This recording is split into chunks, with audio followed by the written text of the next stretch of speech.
Today I want to talk about a couple of tools in the Mage's toolkit that are essential to every invader. The first being the spell Knight Maiden's Mist. Relatively easy to get, pretty early game. You get it from Gowry, just give him the needle I believe, and or complete the Celia puzzle, I can't remember, he sells it though. It has low requirements, does decent damage, set damage actually, and can't be buffed in any way. It creates an AoE dot of mist that can hurt anyone, you, enemies, allies, anything. It may sound bad on paper, but you can actually utilize those to your advantage. The sheer amount of utility offered by this spell in terms of zoning is basically unparalleled.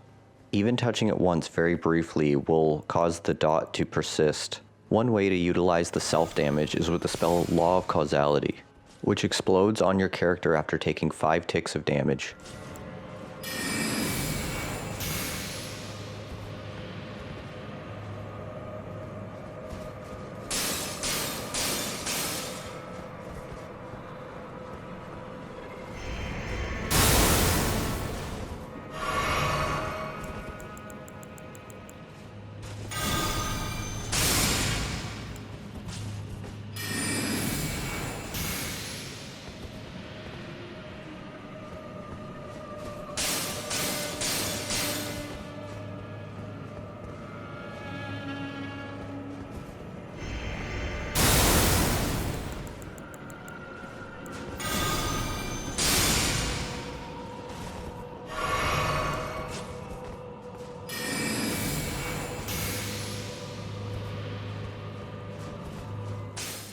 They don't have to be one right after another. There is a bit of a window in between each, but it will reset, as you can see here.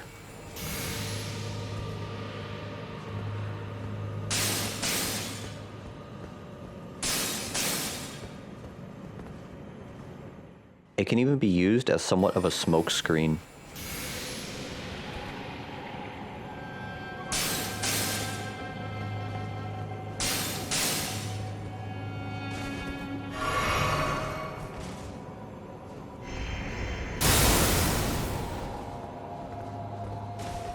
This is a really old clip from probably about 6 months into the game's lifespan, just showing how this can be so good for zoning. Combined with volcano pots for more damage over time. As you can see here, I assume the invader is still around that corner, so I try to communicate that to the host.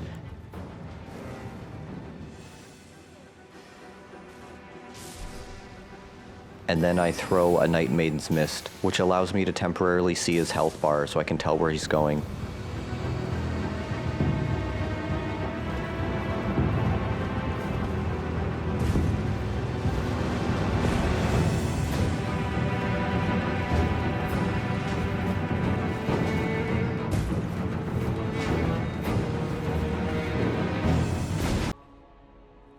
Here's another example of how it can be used as an amazing zoning tool.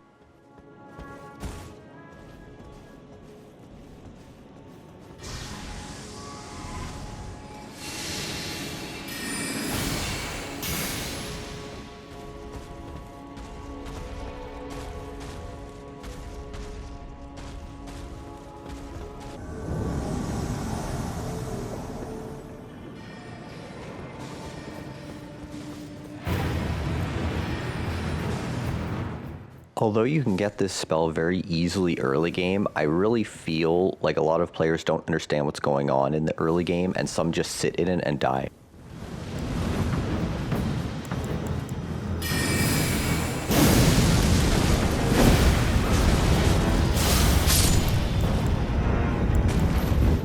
Now that's a lot of damage!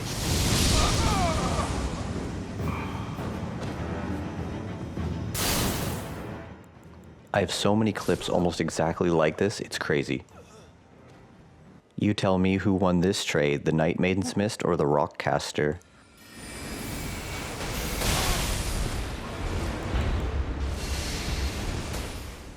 As soon as I see the host's health bar, I throw a volcano pot and GG.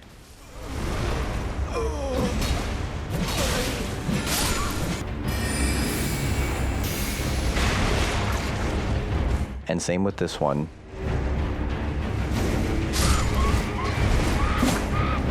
God, that scream is horrifying.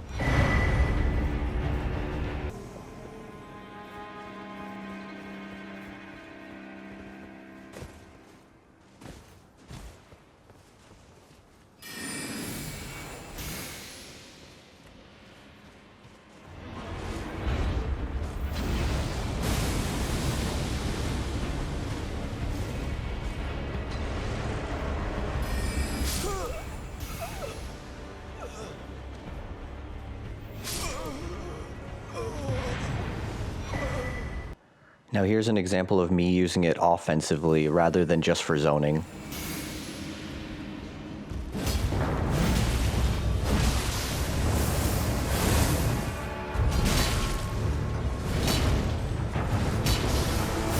If I had gotten just one tick of damage from the mist on that guy, he'd be dead.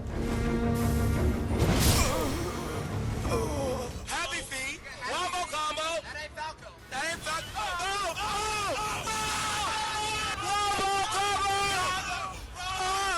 Get your ass whooped. If you can land a hit on someone while they're standing in the mist, it's great damage because they're stun locked in the mist and take another tick of damage.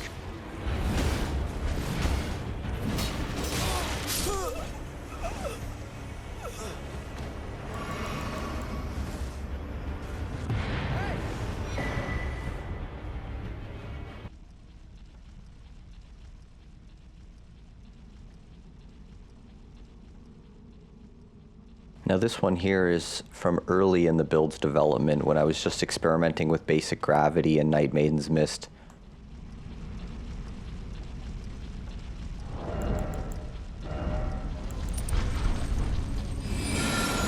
Surprise, motherfucker. It was at this moment that he knew. He fucked up.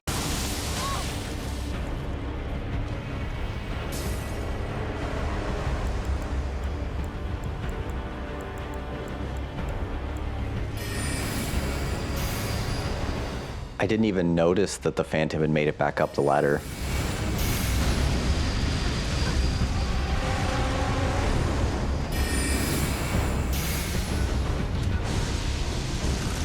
But like a good Phantom, he jumps back down to save his host like a gay Chad.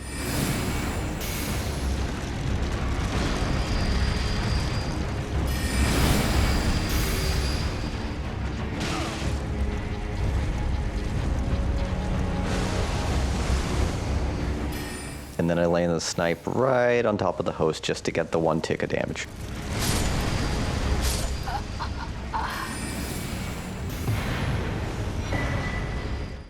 And then I sit there and think about what I've done.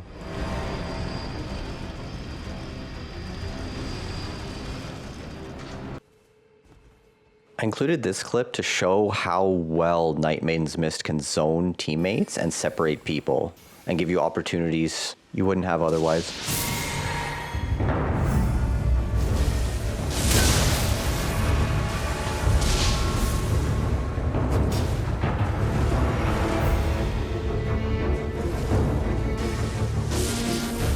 I don't know if this tech has a name yet, but I think it's what you get when you ask for extra backstab with your burrito combo. Also, this is an old clip from before 1.10, so maybe with the passive poise changes, this might not work anymore. As you can see, the mist separates them, forcing the host to only throw lightning bolts.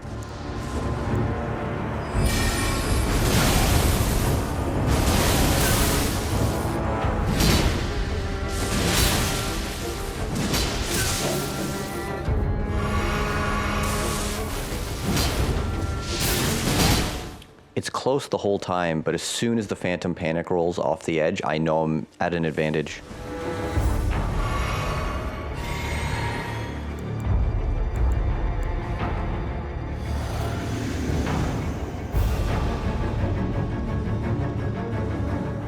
He can protect you from me, but he can't protect you from yourself.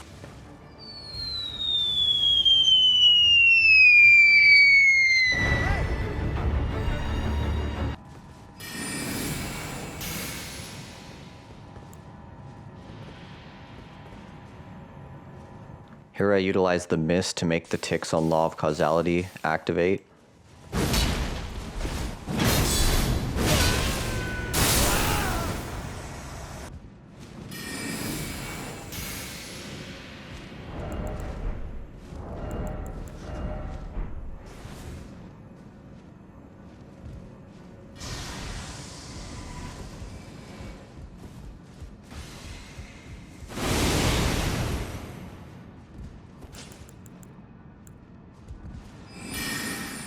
In this clip, I'm using the mist to stop them from getting up the ladder, but once I see the host, I have to take advantage of this opportunity.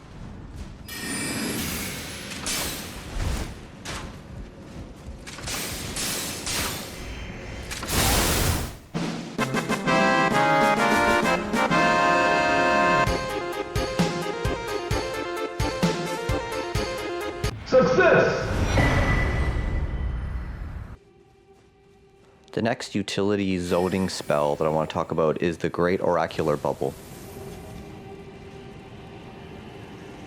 It can be a nuke if you pump up the damage on it, but I like to use it more for zoning and shenanigans to force people into other things. It seems deceptive at first because of the incredibly slow cast speed, but there's a lot you can do with it. The tracking on this thing's crazy. It goes really far. It homes in, will circle back if it misses most of the time. One thing that you can do with this spell, which you can do with few others, is cast while falling off a ledge. I do a bad job of showcasing it here though. Free aiming with this spell is best used generally aimed at the ground for a quick explosion.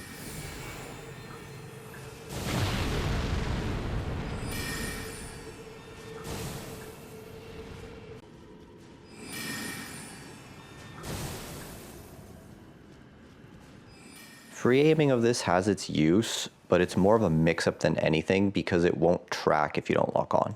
And if these do miss their target and they just end up sitting there, they do linger for quite a while. Here I'll show the difference in the cast speed with the different cast speed talismans.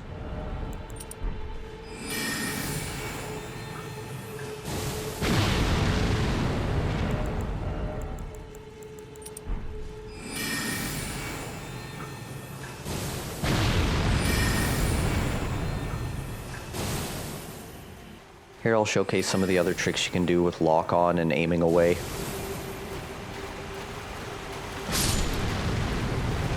Even the uncharged one has a pretty big explosion radius on the ground.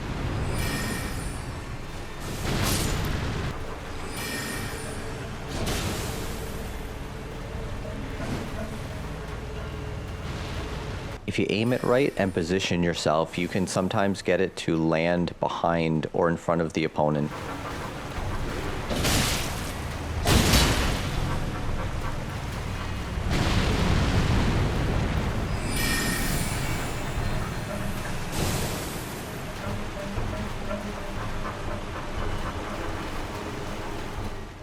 And if it's lingering there, you can use it as a shield somewhat.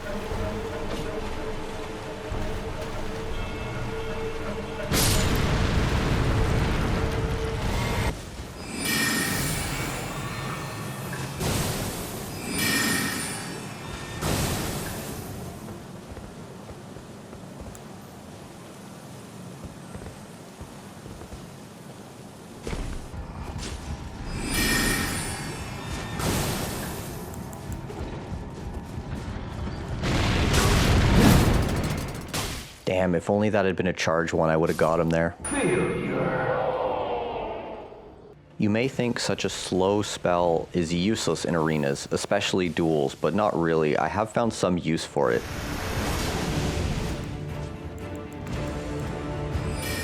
Any enemy who plays passively will easily allow me to cast 2 or 3, and if I can get them out, it creates a minefield.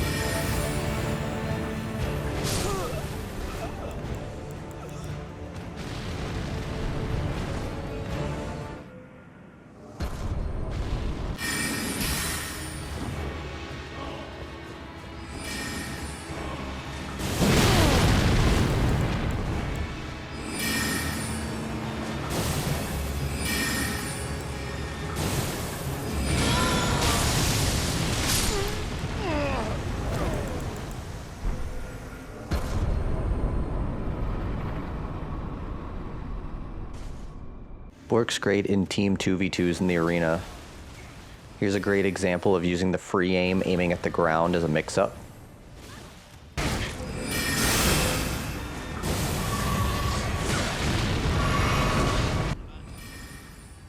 Here's a great example of a mist bubble becoming a trap later. Got him! Got him!